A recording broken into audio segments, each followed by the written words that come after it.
resources can be put into that. Yeah, I think one pattern we've noticed is that students have become more complacent and also kind of like learn helplessness.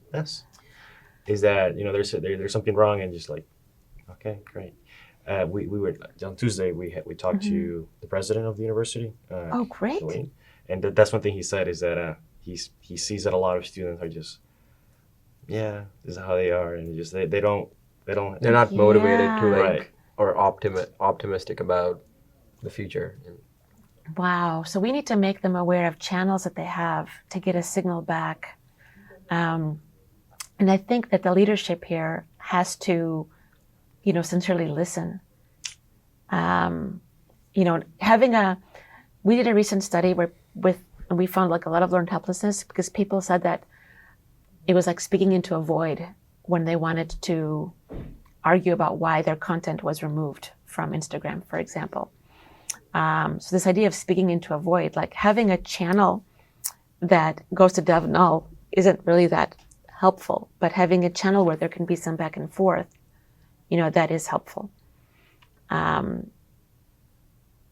That's saddening to hear that they felt that.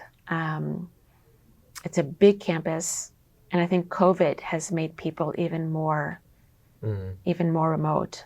Even some of the communication challenges around there about people not knowing what to do when quarantining. Messaging is hard. Back and forth messaging is even harder. But maybe that's one of the things we should prioritize. Yeah, and that doesn't need computing. Not at all. It's just information because like all the algorithms and the technologies, there's people with the judgment to make things. Yeah. One framing is that how I looked at it is that in the past perhaps the university were afraid of the students, but now the students are afraid of the university. Perhaps afraid is not the right word, but kind of like okay, the students, they said that they need something or they wanted this thing. Okay, let's do it. But now it's like, the students don't really say anything, so we don't have to really listen. It's like, earlier, small example, but we wanted to, early in the semester, we wanted to take this class, and it was a class that for some reason was restricted. And we went anyway. But the professor was just like taking attendance. Never heard of anyone taking attendance, but just taking attendance, great. And then, so I was like, listen, he's gonna take attendance. I told him he's gonna find out anyway at one point. Yeah. So I'm just gonna go up to him and ask him if he would let us just sit. Like, we don't care about the credit, just let us sit so we can listen and learn. And no way. He was just like, nope, it's restricted. And I tell him it was a mechanical engineering class, so that's not my major. It's like I'm not gonna be able to take it because it's just I'm never gonna have the prerequisites or anything. I'm just gonna sit down and just listen. Nope. Everything you say. Was that because of concerns about fire and evacuation and emergency? No. Like there was space in the class, like in the classroom itself, but I don't know. Like I don't know why anyone would be opposed to like people. Like we didn't want credit. Like we were fine with just learning about what was being taught, but interesting. I don't know, but I'm not familiar with that. Just one example. Many professors are great, but it's just one example of like. Yeah. But, I'm not familiar with that. Hopefully you're not either. But yeah, I don't know the dynamics of that class. Yeah.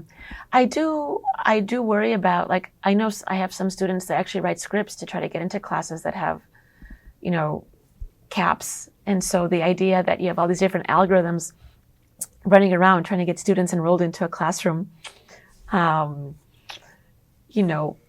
makes me wonder, like, maybe we need to, address this and I think people are even selling scripts that do that now. Like, you can pay money to buy a script that will continuously try to log in to get you enrolled in the class so you don't have to sit there all day and, check the button. So it seems like there's a lot of demand for some classes and not enough space. And yeah, I don't know if it means that we need to hire more faculty to teach more classes. I don't know if it means that